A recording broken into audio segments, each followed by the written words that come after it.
সফল হতে গেলে চাণক্যের এই কথাগুলি অবশ্যই জানুন।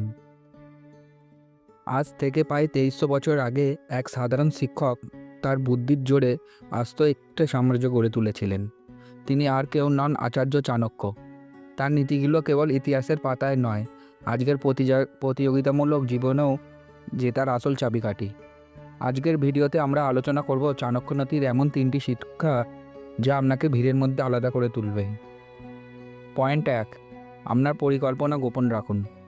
চাণক্য বলতেন, নিজের কোনো বড় কাজ শুরু করার আগে কাউকে জানাবেন না, কারণ মানুষ আপনার সফলতায় যতটা না খুশি হয় তার চেয়ে বেশি বাধা দিতে পছন্দ করে।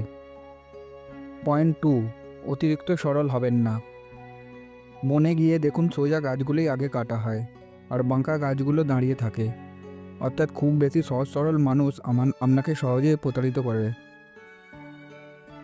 পয়েন্ট 3, বর্তমানকে গুরুত্ব দিন। অতীতের ভুল নিয়ে আফসোস করা বা ভবিষ্যৎ নিয়ে অতিরিক্ত দুশ্চিন্তা করা দুই সময় নষ্ট। বুদ্ধিমান ব্যক্তি মুহূর্তকে কাজে লাগিয়ে নিজের ভবিষ্যৎ তৈরি করে।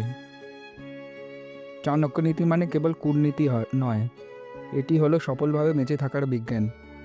এই 3টি পয়েন্টের মধ্যে আপনার সবথেকে কোনটি বেশি ভালো লেগেছে কমেন্টে অবশ্যই জানান। ভিডিওটি ভালো লাগলে কমেন্ট করুন এবং লাইক শেয়ার করে চ্যানেলটি সাবস্ক্রাইব করুন। ধন্যবাদ।